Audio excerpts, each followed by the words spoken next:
안녕하세요. 책 읽어주는 여자 에젤 강미경입니다. 은평제일교회 심화보 목사님은 교회를 부흥시키는 사모는 눈길이 덜 가는 곳을 살핀다고 하시는데요. 그에 얽힌 재미나고 감동적인 이야기들 한번 들어보세요. 교회를 개척하고 1년 만에 300명을 넘어서며 한창 부흥할 때의 일이다. 그 무렵 내 관심은 오로지 교회 부흥 하나에 집중돼 있었다. 병든 자가 고침을 받는 등 하나님의 역사가 나타나자 새벽 예배 때도 새신자들이 수십 명씩 찾아왔다. 그러자 내 눈에는 아내도 아이들도 들어오지 않고 오직 교인들만 보였다. 어느 날 한 여집사가 내게 와서 이런 말을 했다. 목사님, 김집사도 이제 교회 안 나오고 황권사도 교회 안 나오겠대요. 아니, 무슨 일입니까? 왜 그런답니까? 말씀드리기 좀 그렇지만 사모님 때문에 안 나온다는군요. 오직 교회 부흥밖에 생각하지 않던 나로서는 그 말의 진위 여부를 살펴볼 생각도 못하고 사모가 교회 부흥의 방해 요소가 된다니 당장 사모를 어디로 떠나 있게 해야겠다는 생각밖에 들지 않았다. 그래서 그 길로 아내를 불러 당신 때문에 교회 안 나온다는 사람들이 많으니 잠시만 어디를 좀 가 있으시오 하며 떠나 있기를 부탁했다. 아내는 가지 않겠다고 했다. 교회 부흥을 위해 함께 애쓰고 있는데 떠나라고 하면 어떡해요? 교회가 잠잠해지거든 다시 돌아오면 되니 지금은 미국에 좀 가 있으시오. 나는 모질게 설득했다. 교회 부흥이라는 미명하에 아내를 내쫓은 셈이다. 아내는 결국 이 길만이 교회가 부흥되는 길이라면 떠나주겠어요. 울면서 마지못해 미국으로 갔다. 아내가 가고 나니 이제 교회 안 나오겠다는 사람들도 다시 나오고 잘 되려는가 싶었다. 그런데 이게 웬일인가. 나중에 알고 보니 사모 때문에 교회 안 나온다는 말이 사실은 한 여집사가 꾸며낸 거짓말이었다. 남편 없이 혼자 사는 분이었는데 괜시리 우리 부부에게 시기심이 나서 없는 일을 꾸며내 중상모략을 한 것이다. 마귀가 교회를 분열시키려고 퍼뜨린 거짓말에 내가 속아서 노란한 꼴이었다. 어이쿠, 이거 내가 큰 잘못을 저질렀구나 싶어 당장 아내에게 전화해서 사정 이야기를 하며 내가 잘못했으니 빨리 돌아오시오 했다. 그러나 상처를 입을 대로 입은 아내는 가지 않겠어요. 당신 혼자서 교회 부흥 크게 시켜보세요 했다. 그도 그럴 것이 아무리 교회 부흥을 위해서였다지만 교인들의 말만 믿고 아내를 쫓아내는 남편에게 얼마나 오만정이 떨어졌겠는가. 그래서 내가 통사정을 하며 매달렸다. 당신이 없으니 목회의 지장이 막대하고 혼자서는 신방도 못 다니겠고 밥도 제대로 못 먹겠고 애들도 꼴이 말이 아니니 제발 돌아와 주시오. 내가 잘못했소. 결국 떠난 지 한 달 만에 아내는 돌아왔다. 떠날 때도 고맙더니 돌아올 때는 얼마나 더 고마웠는지 모른다. 사실 내 아내는 그때 한번 죽은 거나 마찬가지다. 믿었던 남편에게 배신당했으니 그보다 더한 정신적 죽음이 또 어디 있겠는가. 나는 그런 일이 있고 난 뒤부터는 교인들이 무슨 소리를 해도 직접 진실을 확인하기 전에는 믿지 않는다. 아내가 한국으로 다시 돌아왔을 때 그간의 처신에 대해 내가 아내에게 깊이 용서를 구했다. 그런 일이 있은 후로 지금까지 나를 뒤에서 잘 돌봐주는 아내가 얼마나 고마운지 모른다. 우리 교회가 예배당을 건축할 때도 동네 사람들이 나와서 반대를 하고 욕을 했다. 그때 나는 그 사람들 앞에 나서기가 참 멋쩍었다. 혹시라도 나중에 우리 교인이 될지도 모르는데 이렇게 얼굴 붉히고 싸웠던 일들 때문에 얼마나 어색해질까 생각하니 나서기가 힘들었다. 그래서 주민들을 상대하는 데는 늘 아내가 앞장섰다. 아내가 대표로 욕먹을 거 다 먹고 건축 비용을 빌리러 다니는 것도 나는 운전만 하고 아내가 모두 처리했다. 굳은 일에 나설 때면 아내는 여보 당신은 뒤에서 기도만 하세요 하며 내가 난처한 자리에 서지 않게 막아준다. 신방할 때도 가능한 한 사모가 동행하는 것이 좋다. 때로는 신방 올 때 꼭 목사님만 오세요 하는 가정들이 있다.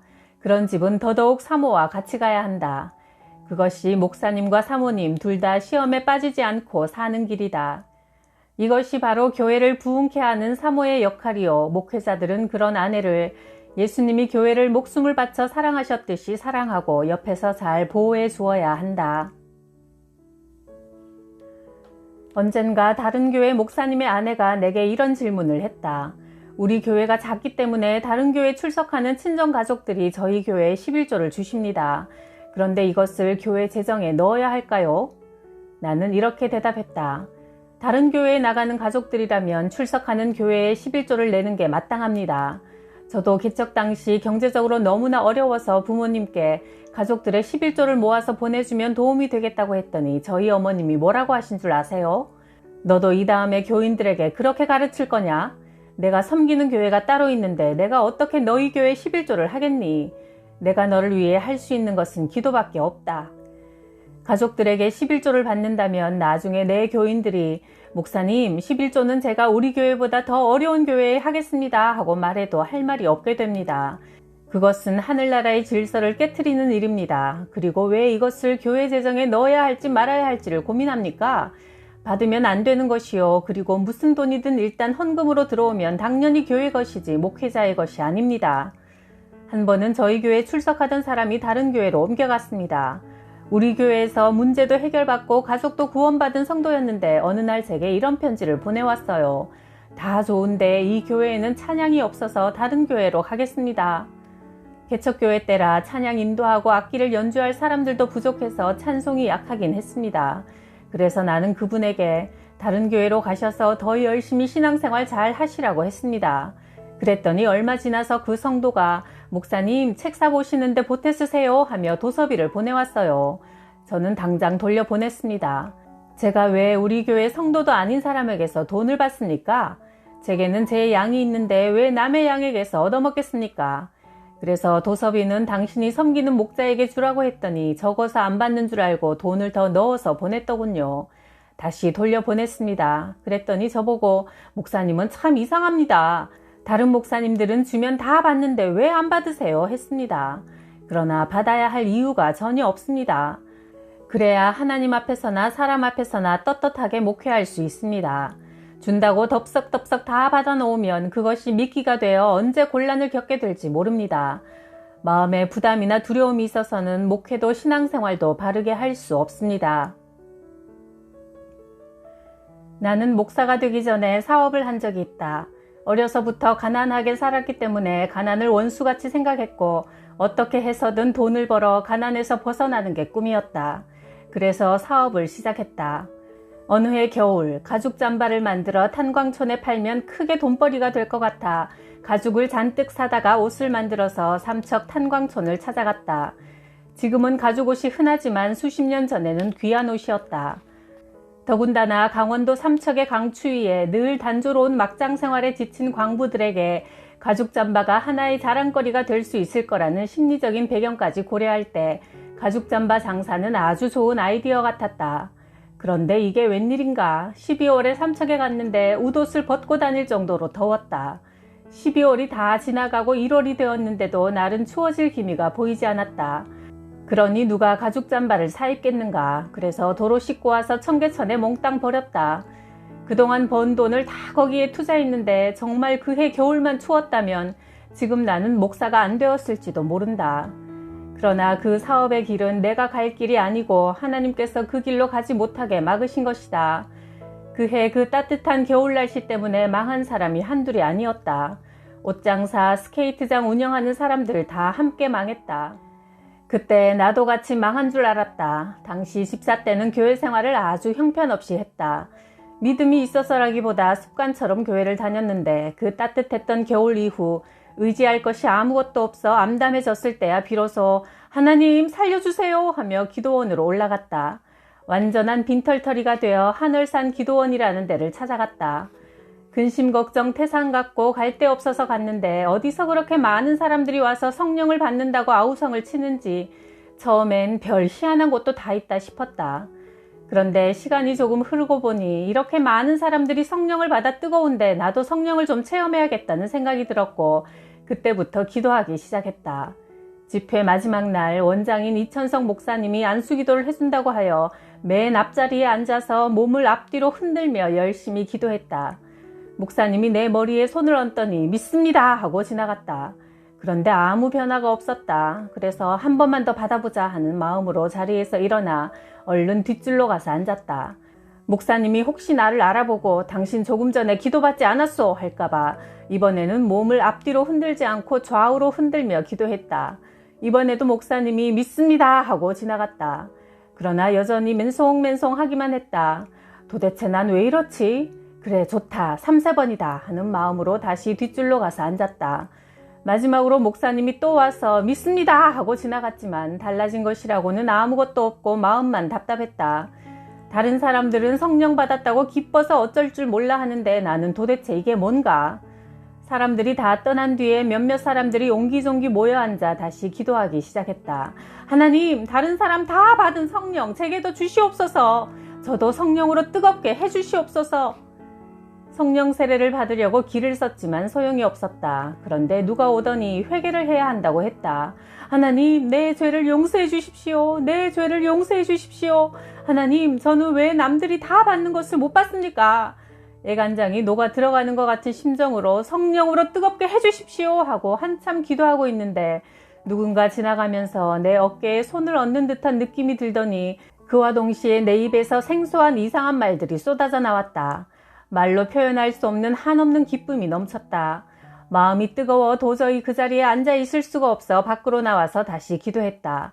나중에는 곡조까지 붙어서 노래하듯 방언을 했다. 한 30분쯤 지났겠지 생각하고 일어났는데 3시간이 흘러 있었다.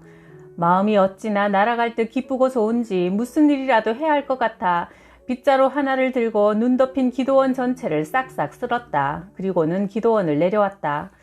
그런 경험을 하고 난 뒤로는 누구를 만나든 예수님을 전하고 싶어 견딜 수가 없었다.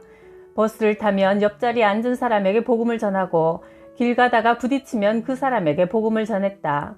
그리고 마침내 신학교에 입학했다. 그전에는 신학교가 뭐 하는 곳인지 관심도 없고 신학을 공부할 생각은 더더군다 눈꼽만큼도 없었다.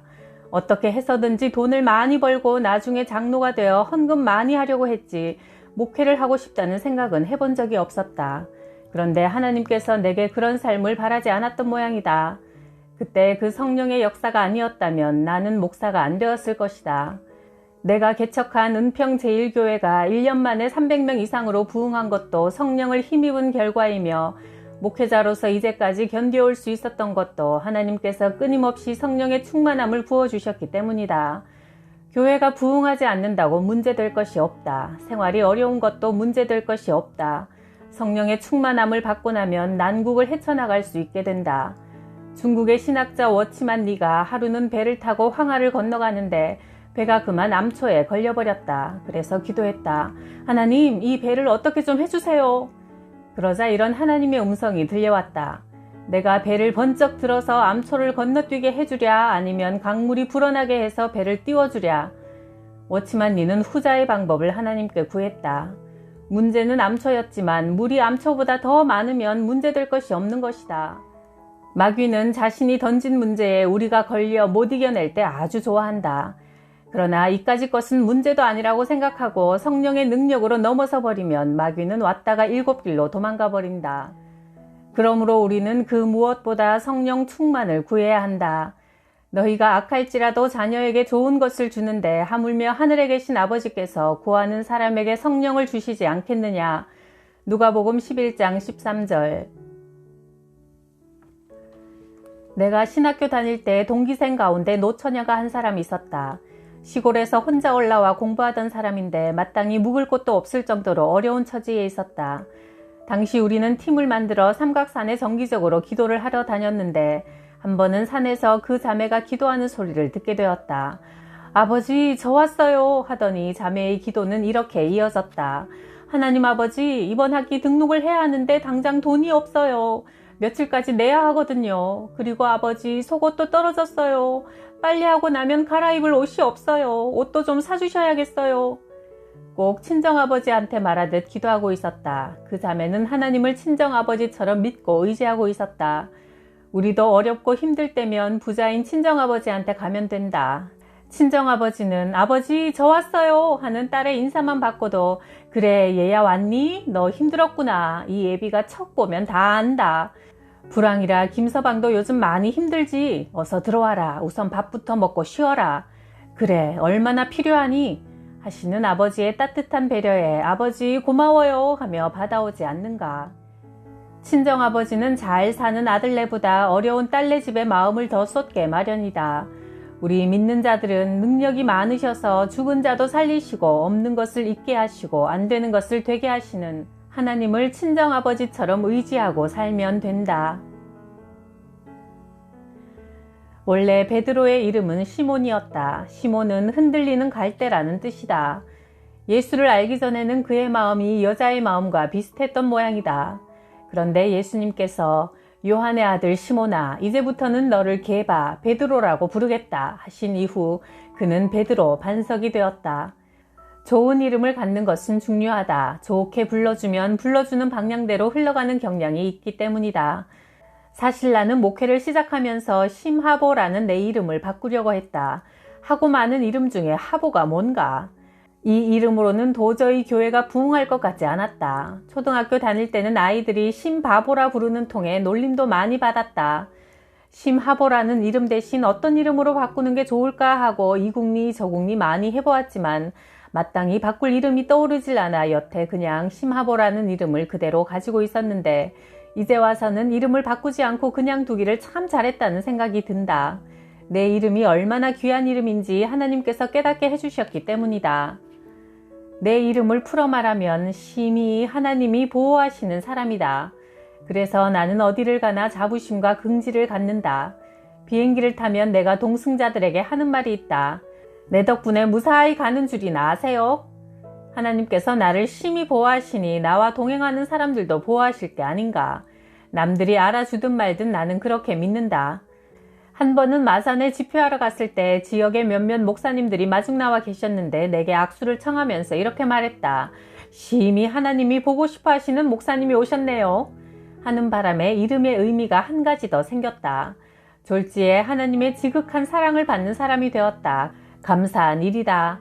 그런데 이보다 더 반짝이는 해석이 있다. 몇 해 전 목회자 세미나를 인도할 때 시를 쓰는 어떤 목사님이 이렇게 말했다. 목사님의 이름을 미국식으로 하면 하보심인데 하나님이 보시기에 심이 좋았더라는 기가 막힌 해석이 나오네요. 시몬이 예수님께서 이름을 바꾸어 주고 나서 베드로의 역할을 잘 감당했듯이 나도 내 이름 뜻에 걸맞게 하나님 보시기에 심이 좋은 사람이 되기 위해 계속 노력하고 있다. 우리의 이름이 무엇인가? 그리스도인 아닌가? 우리는 보통 사람들이 아니다. 하나님의 아들 예수 그리스도께서 목숨을 바쳐 사랑하신 우주 최강의 사랑받는 존재들이다. 그 이름에 걸맞게 살아가자. 홀어머니와 외아들 단둘이 살다가 아들이 차만 아가씨와 결혼해 새 식구가 되었다. 이제 막 신혼여행에서 돌아왔는데 아들 회사에서 연락이 왔다. 미국 지사에서 일을 하게 되었으니 얼른 미국으로 떠나라는 것이다. 결혼한 지 일주일도 안 되어 남편은 그렇게 미국으로 떠나버리고 새 신부는 남편과 깊은 사랑을 충분히 맛보기도 전에 이별의 아픔을 감수해야 했다. 신랑이 간 뒤로 6개월이 지나도 소식이 없고 1년이 지나도 소식이 없자 시어머니는 며느리를 잘못 얻어서 아들에게 무슨 일이 생긴 거라며 며느리를 구박했다. 그러자 며느리도 딴 마음을 먹기 시작했다. 괜히 일찌감치 인생 포기하지 말고 내 살 길 찾아 떠나자 하고 마음먹었다. 보따리를 싸서 집을 나오려는데 갑자기 시어머니 생각이 났다. 그래도 미우나 고우나 내가 모시고 있던 분인데 갈 때 가더라도 따뜻하게 밥 한 공기는 대접하고 가야겠다. 그래서 맛난 음식을 만들어 시어머니께 대접해드렸다. 시어머니는 영문도 모르고 기뻐하며 식사를 했다.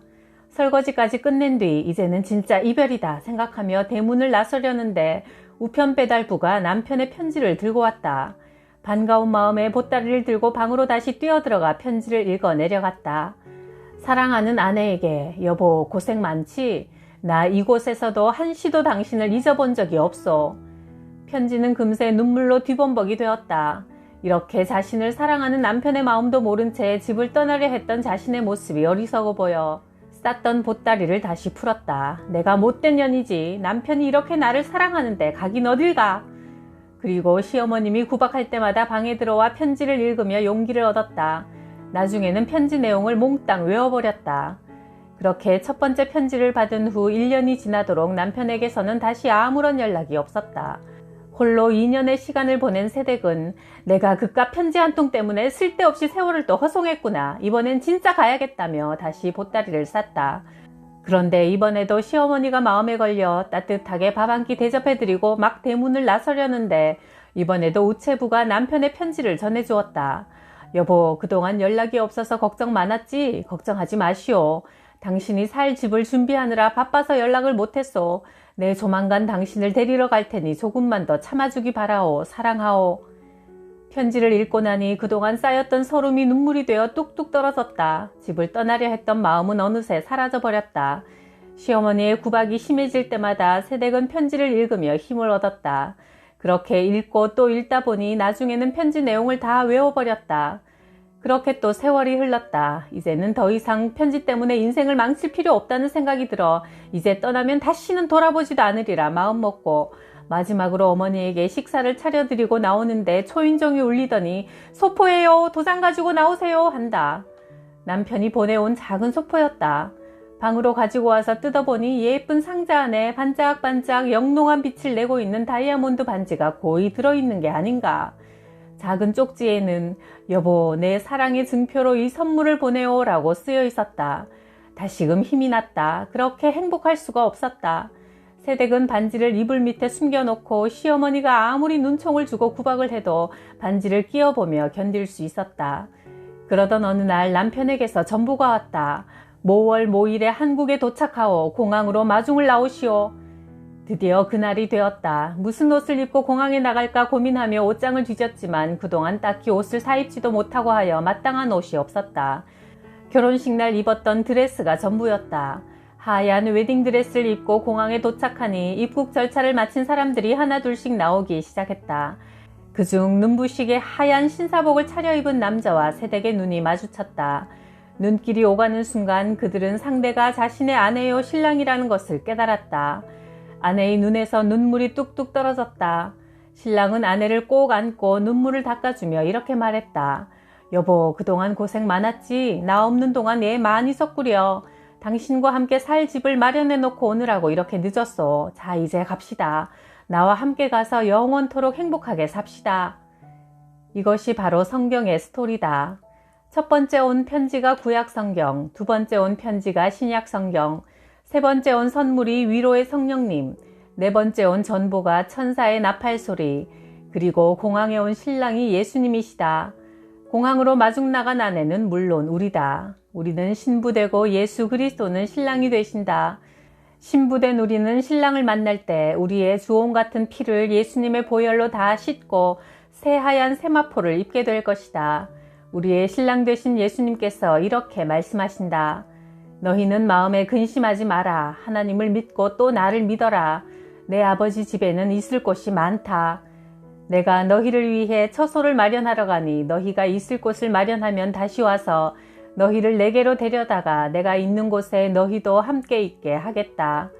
요한복음 14장 1절에서 3절 말씀. 신랑을 기다리는 신부답게 우아하고 아름답고 정결하게 단장하며 살아갑시다. 구독, 좋아요, 댓글에 다이아몬드 반지보다 더 귀한 선물 감사해요.